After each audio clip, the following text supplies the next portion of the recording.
자, 지금 여러분들이 생각하는 것보다 엄청난 사건이 하나 터졌습니다. 달리 말하면요, 언론들이 뭐 통신 조회 이야기하는데 저거 민간인 사찰입니다.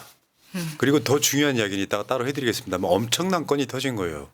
이걸로 윤석열 정권 무너질 수도 있어요. 제가 봤을 때는. 하나씩 풀어볼게요. 일단 이재명 대표가 야 나를 통신 조회를 했더라? 이렇게 해서 이제 SNS에 썼던 거고, 왜 전방위 사찰이라고 그러냐면 무려 추정치가 3,000명입니다. 3,000명. 정말 예. 많아요. 그러니까 가다 보니까 가족, 동문까지 통신 조회를 했다. 어디까지 털었는지를 몰라. 이재명 대표의 SNS가 저거예요. 통신 조회가 유행인 모양인데 제 통신 기록도 이야기했죠. 근데 저는 이거 맥락을 다르게 표현하고 싶어요. 이거는 민간인 사찰이라는 증거. 좀 더 정확히 말하면 이재명 대표 사찰입니다. 증거를 보여드릴게요. 넘겨봐요. 이게 제가 받은 거예요. 제가 받은 거예요. 이재명 대표랑 받은 문서 번호 다 똑같습니다. 제공 일자까지 똑같아요. 그러면 이 사건의 시작점은 윤석열 명예훼손 사건이잖아요. 시작점이 김만배 신앙님 이런 분들의 사건이잖아요. 일단 이재명 대표는 그 사람들의 연관이 없죠.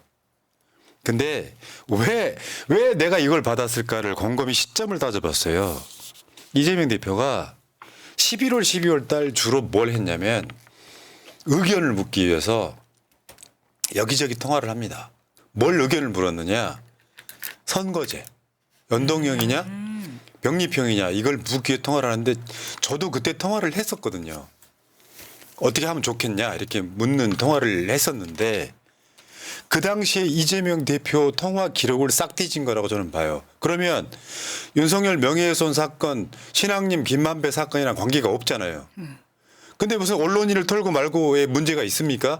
지금 리스트가 나오는 사람들 이재명 대표랑 관련이 있는 사람도 있지만 실제로 신앙님 김만배 사건이랑 일도 관련한 사람이 되게 많아요. 그럼 이재명 대표 통화 내역을 따로 해서 털었다는 이야기예요. 그럼 뭐예요? 이재명 사찰한 거잖아요. 뭐든 다 사찰하려고 했던 것 같아요. 그러니까 수사에 되게 중요한 원칙 중 하나 비례의 원칙이라는 게 있어요. 그게 뭐냐면 범죄의 크기와 수사의 크기는 비례해야 된다고, 비슷해야 된다는 거예요. 이게 검찰의 주장을 그대로 따라가다 하더라도 뭐예요? 명예훼손이에요. 명예훼손. 명예훼손이라는 범죄가 사실 우리 사회에서 그리고 그 범죄의 죄질 같은 걸 따졌을 때 결코 중한 범죄가 아니거든요. 근데 이 명예훼손 범죄 하나 확인하겠다고 그 사람 안에 핸드폰에 있던 사람 그리고 핸드폰에 연결된 사람을 모조리 다 턴 거예요. 누가 아니 이게 무슨 살인 사건도 아니고 이게 무슨 선거 범죄여가지고 당선자가 뒤바뀐 그런 사건도 아니고 명예훼손 커피 타줬냐 안 타줬냐 이 사실을 가지고 수사를 하는데 3,000명의 통화 대상자 혹은 이 대상자들을 조회했다는 것 자체가 정상적으로는 있을 수가 없는 일이에요. 이거는 무슨 대한민국 검찰이 시간이 그렇게 남아 돕니까? 대한민국의 강력범죄가 얼마나 많고 지금 우리 사회를 뒤흔들고 있는 우리 그 위메프 사건이라든지 이런 중대한 사건도 얼마나 많은데 지금 명예훼손 범죄 그것도 대통령은 명예훼손의 대상이 될지 안 될지도 명백하지가 않고 공소장조차 얼마나 얼빵하게 써놨는지 판사가 이게 공소장이냐 할 만큼의 공소장이 생산된 사건인데 그 사건을 가지고 3,000명을 털었다? 이거는 정상적인 수사였다고 도저히 볼 수가 없어요. 그러니까 이 사건 주도했던 게 강백신이거든요. 강백신인데 지금 탄핵됐잖아요. 아, 그렇죠. 이 사건으로 왜 그러냐면 명예훼손 사건은 친고죄란 말이에요. 원래 대통령에 대한 명예훼손이 성립되느냐까지 생각을 해야 되는데 이걸 빌미로 해서 이재명 대표랑 누구랑 통화를 했는지를 털었다면 이건 별건으로 민간인 사찰한 거거든요.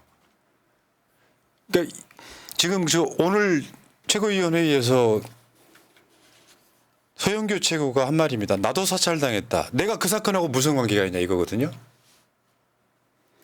그게 뭐냐면 이재명 대표랑 통화했던 사람들 다 통화 내역 조회를 한 거야. 그러니까 한 단계 연결된 단계 연결 노드 따라서 가버린 거예요. 사실 이게 그 하지 말라고 하는 대표적인 수사예요. 아, 그래요? 계좌 같은 거라든지 통신 같은 거 어떤 사람하고 예를 들어서 나하고 마찬님하고 통화를 했는데 마찬이 푸나님하고 통화했어.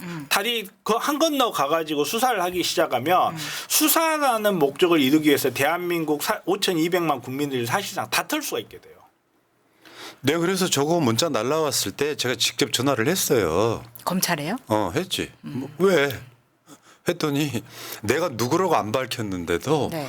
뭐라고 하냐면은 해당 사건 관련해서 그 통화 내역 조회를 했는데 사건과 관계 없어서 종결됐다고 이야기를 하는 거예요. 사실 제가 그 이야기를 하고 싶었는데 여기 전화번호 나와 있잖아요. 그 조회 받으신 분들은 다 전화 한 번씩 하셔가지고 문의 한 번씩 하세요. 업무에 치이게 만들어야 되는 것도 아니 근데 이거 심각하다니까. 굉장히 심각한 이 일이에요. 사건은 언론인 정치인이 아니고 이재명 대표 전화 내역을 턴 거예요. 나는 그 외에 그쪽에 관련 있는 사람들 한 명도 없어요. 이재명 대표의 통화 내역을 턴 거야. 근데 지금 이 사건을 갖고 언론인 사찰이다 정치인 사찰이라고 가면 방향성이 틀린 거예요. 이재명 대표를 사찰한 거예요. 그리고 이게 지금 조회했다고 하는 게 1월 4일이죠. 이재명 대표가 테러 당했던 건 1월 2일인데 그렇게 무리하게 엮을 필요도 없습니다. 테러 당하고 나서 이틀 만에 그 많은 숫자를 사찰했다라고 하는 건 사실 불가능하고 이재명 대표 관련해서 통화한 사람들을 쭉 털었던 걸 지금 한 무더기로 묶어놓은 것뿐이에요. 이 사건하고 아무 상관없다. 이재명 대표의 통화 내역을 다 털었다고 보시면 됩니다.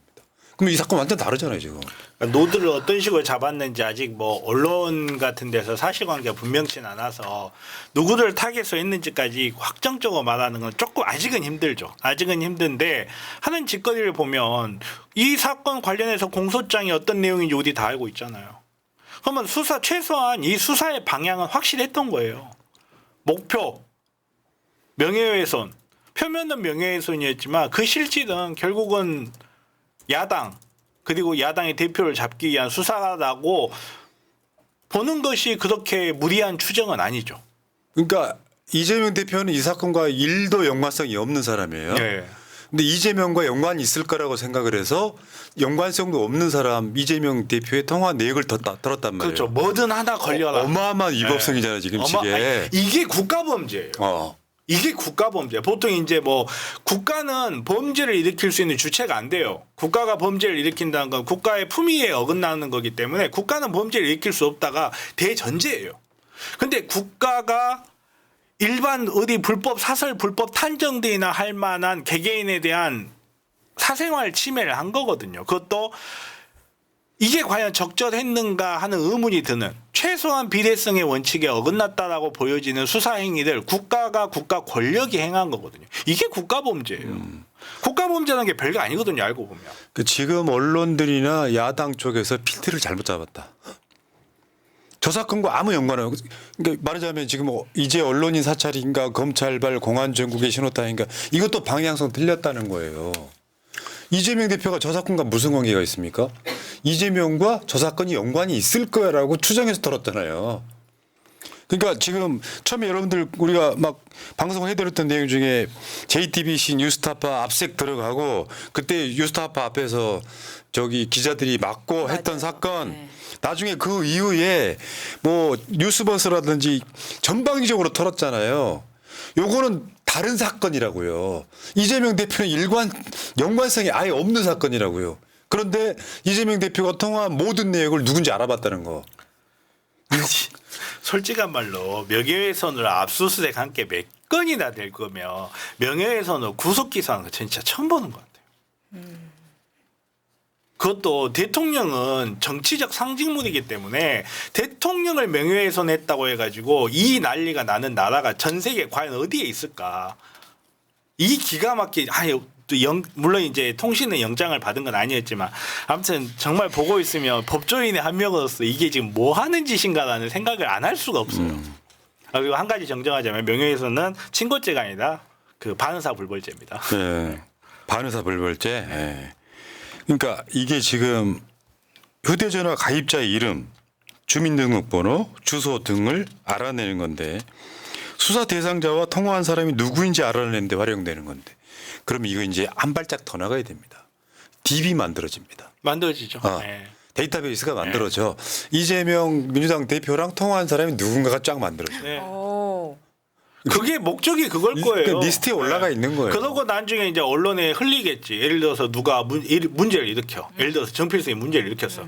정필승 뭐 예를 들어서 무슨 문제 일으켜 하고 다음에 이재명과 통화한 사실 밝혀져. 이런 식으로. 이런 소스로 사용이 되는 거거든요. 그리고 또 기자들 한번 생각해봐요. 예를 들면 봉지욱 기자 같은 사람들. 봉지욱 기자 리스트를 쭉 뽑았다고 쳐요. 그러면 봉지욱 기자가 누구랑 주로 어떤 취재원을 통하고 소스 있는지가 다 알아내지잖아요. 다 데이터베이스 만들어지는 거예요. 엄청 무서운 사건인데 이명박 때 민간인 사찰했던 사건 기억나십니까? 그때 국가가 뒤집어졌습니다. 근데 지금 야당 대표를 사건과 상관없이 추정치로 털어가지고 지금 이재명 대표랑 통화하는 사람이 누구냐고 리스트업 된 거예요. 네, 이런 식으로 두 번만 털면요. 다 나오겠네. 보통 평균적으로 한 사람 전화번호 핸드폰 안에 전화번호 1000개 정도 저장돼 있다고 하거든요. 두 사람 따면 100만 개예요. 세 사람 따면 끝나는 거예요. 대한민국 거의 모든 통화 내역을 데이터베이스화 할 수가 있는 거예요. 굉장히 무서운 사건이에요. 내 통화 내역이 저장된 번호가 1857개 정도밖에 안 되거든요. 어떤 사람 2만 개 있다고 맞아요. 그러던데. 네. 근데 요거 하나 털어가지고 모든 관계들을 정리해 놓고 데이터베이스 만들어 놓고 요걸로 이제 소위 말하면 공안정국 만들겠다. 그렇죠. 이게 빅브라더고 이게 파놉티콘이에요. 그러면 나중에 어떻게 되느냐. 사람들이 조심하게 될 거 아니에요. 그렇죠. 아, 자기 이거 검열. 일반 통신은 못 하겠다. 어. 전화 못 하겠다. 그러면 점점 텔레그램 속으로 숨어요. 요 상황 만들어 놓는 거죠. 이러니까 무슨 파리 올림픽에서 남한을 북한으로 소개를 해도 우리나라에서 아무런 항의를 안 하는 거예요. 왜? 할 말이 없거든. 거기나 거기. 그러니까 이 사건은 엄청난 건이 하나 터진 건데 지금 아마 내일 가면 민주당의 워딩도 많이 달라질 겁니다. 오죽했으면 최고위원회 들어가시는 분들한테 저도 사찰당했다고 제가 연락을 드린 이유는 어마어마한 사건이라는 걸 경각심을 불러일으키기 위해서 제가 연락을 드렸던 거예요. 내가 그 사건하고 무슨 상관이 있어요. 그 즈음에 통화한 사람이 이재명 대표밖에 없는 거를. 이걸 털었다는 건 그냥 이재명 자체를 사찰한 거다. 그리고 통신 내역 조회를 하면 한 달 정도 안에 통보를 해줘야 돼요. 7개월 지나서 통보했어요. 아주 예외적인 경우에 그럴 수 있다라고 하는데 이게 무슨 예외적인 경우도 아니고 정작 테러 어마어마하게 일어나는 미국은 이런 거 못 하거든요. 근데 테러라고는 일어난 기록이 없는 우리나라에서는 이 짓거리를 하고 있어요 지금. 테러 뭐 범죄 수사를 이유로 해서 개개인의 인권을 탄압하지 말라고 있는 게 영장주의가 형사소송법이고 모든 법들이 그러서 있는 거예요. 야, 어쨌건 강백신 어쩌고 저쩌고 진짜. 그러니까 윤석열 우리 대통령께서 명예훼손을 당하셨어. 그때 얘네들이 뭐라고 했냐면 국기문란 사건이라고 그랬어. 얼토당토하는 소리죠. 국기문란 사건이라고 그랬어. 그래가지고 지금 막 압수수색 막 여러 군데 해가지고 지금 수사하고 있는 건데 알고 봤더니 아무 상관없는 이재명 전화번호 리스트를 털었다. 와, 이건 무슨 이런 어처구니없네 진짜. 아유. 우리나라에도 국가 원수 모욕죄가 있던 시절이 있었어요. 대통령한테 욕하면 잡혀간다 해서 막걸리 보안법이라는 이름을 불리던 시절이 있었고 그 시절에 그렇게 국가가 운영되면 안 되고 국민들이 정치인이 대통령이나 정치인에게 쓴소리 할 수 있는 사회를 만들려고 그 법을 없앤 거예요. 근데 검찰이 무리하게 국가원수 모욕이 안 될 수 있어도 윤석열 개인에 대한 명예훼손 될 수 있잖아. 이거 수사할래 하고 갖고 간 거예요. 그리고 이걸 발판을 해가지고 수천 명을 지금 통신을 조회를 한 거죠. 아니 핸드폰 들고 있으면 폭발시킬 수도 있다고 하는 애들이 핸드폰을 남의 핸드폰이 되게 뒤져. 자기네들 핸드폰 폭발할까 봐 핸드폰도 걷어가면서. 자, 놀랍습니다. 정말 희한한 정권 하나 나왔다는 말씀을 드리겠습니다. 제가 봤을 때는 마일리지 쌓이는 정도가 아니라 이것만으로도 나는 윤석열은 탄핵 사안이라고 봐요. 어떻게 야당 대표를 그렇게 털 수 있냐고. 난 불가능하다고 봐요. 윤석열이가 그랬잖아요. 공수처가 국민의힘 국회의원 몇 명 그거 했을 때 윤석열이가 한 말 있잖아요. 그 놀라운 말들을 윤석열이가 해놓고도 지금에 와서 이러고 있는 거예요. 어차피 이자는 자기가 무슨 말을 하는지 몰라요. 그러니까 국민의 공수처가 김건희 뭐 국민의힘 뭐 해가지고 135건 통신 자료를 조회했을 때 2021년 12월달에 한 말이에요. 독재 시절이나 하던 짓이다. 정치 사찰이다. 국민에 대한 사찰이다라고 말했잖아요. 지금 지금 이거잖아 이거. 그때 당시에 야당 의원 7명인가 들어가 있었죠. 아 독재 시절이나 하던 짓이다. 나는 독재니까 나는 해도 되지 그러니까 이런 건가? 그러니까 지금 그때 공수처가 했던 수사랑 지금 비교 한번 해보세요. 3,000명입니다. 근데 이게 단순히 이제 문자만 이런 식으로 그러니까 통신 기록을 조회했는데 그러면은 발표하지 않은 이건 지금 발표가 어차피 될 거를 본인들도 예상하고 한 일인데 발표되지 않는 선에서는 훨씬 더 많은 것들을 정보를 수집하고 있을 거라는 의심이 들 수밖에 없죠. 맞죠. 그러니까 옛날에 국정원이 하던 짓을 검찰이 하고 있는 거예요. 그게 박근혜 때도 세월호 이후에 사법경찰 붙었다라고 하는 그렇게 느낌 받은 사람들이 많아서 거기에 대한 우리들의 이렇게 공유 그런 것도 있었는데 지금은 그때 그렇게 많이 노출이 됐다는 걸 알고 지금 더 발전했을 거라고 생각합니다. 네. 왜 저 손준성이가 있던 윤 총장의 눈과 귀 역할을 하는 그 비슷한 걸로 판사 사찰까지 했던 애들이잖아요. 이 정권 진짜 들어 엎어버려야 돼요. 이건 정말 심각한 거예요. 엄청난 사건이 터진 거예요. 1960년대 우리나라에 김경록 살인 사건이 나가지고 되게 나라가 들썩들썩했던 중대한 연쇄 살인 사건이 있었어요. 근데 그때 당시에 1970년대 그때 당시에 그 연쇄 살인 사건을 살인범을 잡겠다고 경찰이 많은 사람들을 압수수색을 했어요. 1970년대에도 살인범 잡겠다고 압수수색을 수십 명 하는 것에 대해서 전 국가적 사회적 비판이 일었어요. 아무리 그래도 살인범을 잡겠다는 목적에서 하더라도 압수수색을 절제해서 해야 된다고. 근데 지금 명예훼손 잡겠다고 3,000명을 수색을 해버린 거예요. 물론 압수수색과는 좀 다르다고 하겠지만. 명예훼손 잡겠다는 목적이 아니었으니까 이렇게 그렇죠. 많아진 거죠. 그러니까 가능한 거죠. 명예훼손 잡겠다고 누가 아니 그리고 명예훼손을 둘이 앉아서 했는데. 민주당 대표 이재명은 누구랑 통화하는가를 알고 싶었던. 진짜 이건 이거 말도 안 되는 불법인 거예요. 이건 DB용이네 정말. 자, 알겠습니다. 자, 아마 민주당의 워딩이 이번 주 내내 이걸로 계속 더 세질 거예요. 새로운 자료가 또 나올 거예요. 한번 두고 보세요. 요거는 야당 대표 이재명 대표에 대한 사찰입니다. 이제 펑펑 터집니다. 야, 한번 보세요. 예. 웃기는 새끼들 진짜. 자, 이석준님. 속보 머리 안 감은 정필승 머리 감은 이재명과 통화의 논란? 뭔 말? 허위사실 명예훼손입니다. 까봤습니다. 네, 자 여기까지. 제 증거도 제 머리카락을 샘플로 제출하겠습니다. 여기까지 할게요. 네, 감사합니다. 이 사람 통화 목록 털어주세요. 너무 발끈하지 마세요. 다 관심의 표현이야. 그러면 나 같으면 머리 밀고 나온다. 그건 안 되겠. 수염도 깎고. 그건 안 돼요. 커털 좀 깎고. 아니 제가 머리 밀고 나오면요 틀림없이 특정 당 대표를 패러디한 거다 이런 말이 나올 수가 있어서 여기까지 하겠습니다.